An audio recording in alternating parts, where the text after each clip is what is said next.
promoting your show. Golly, geez. Sean's doing like 50 shows a day, and we're by far the least professional, but we love him the most, and that's what counts. Sean, did Jimmy Garoppolo, to you, was that a bounce back for him?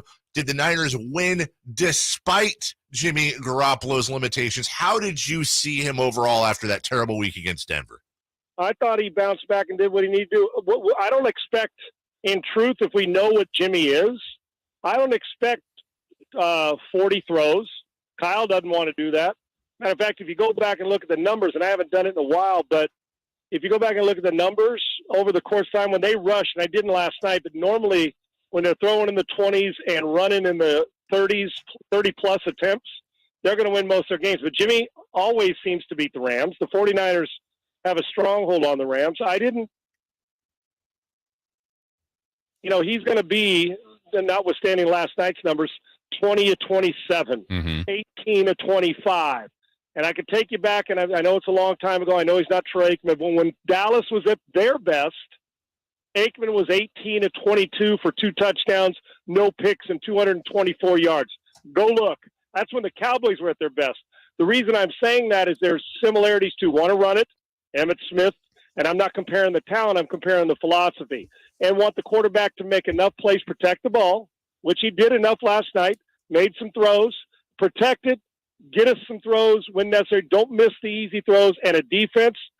D'Amico Ryans has got playing as good as anybody. This is the picture you expect. And look around the NFC. There's so many teams that aren't whole. The Philadelphia Eagles are a good team. The Packers are beatable.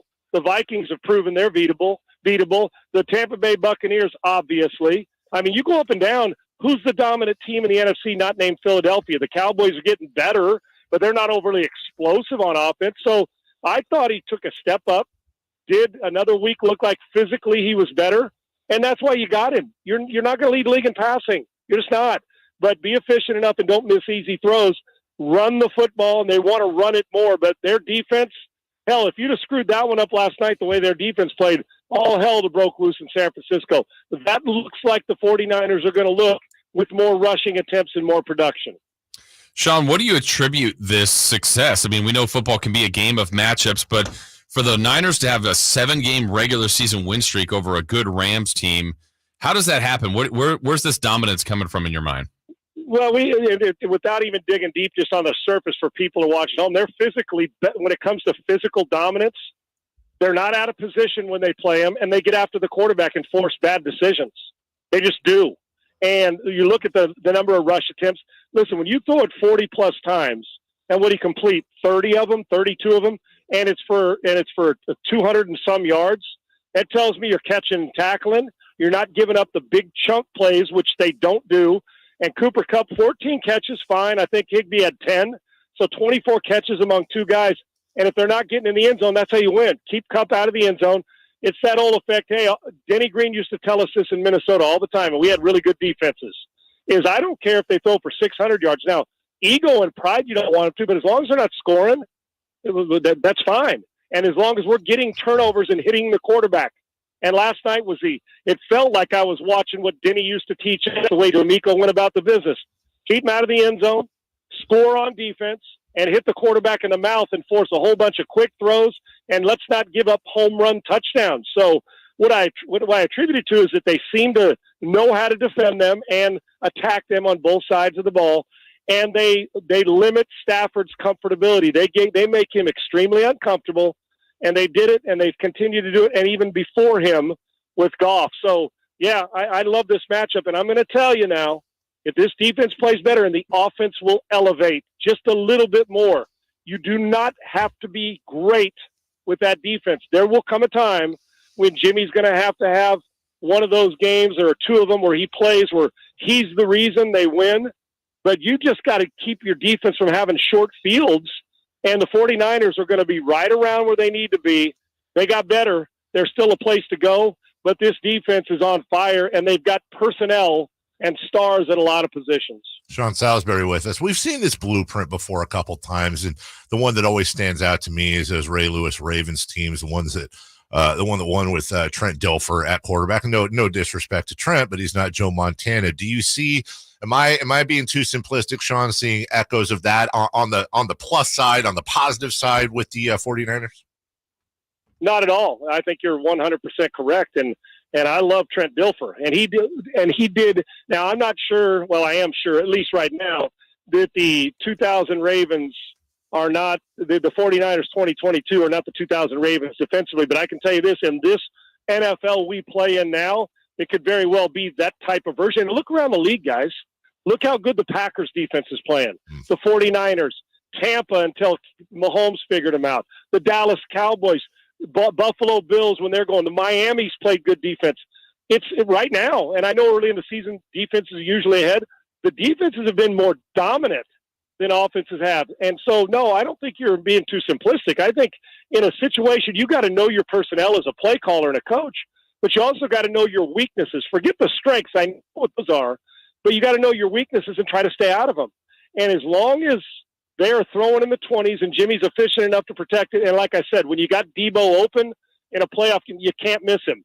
When you're a defense and the ball hits you in the chest, and like it did Tart last year, those are the ones you got to secure. If you do, you do not have to be a hero offense with that defense. You will at certain times, but I don't think you don't need a superstar quarterback. Although it'd be great if Aaron Rodgers is a 49er, but in truth, Jimmy's a better player than Trent Dilfer production-wise.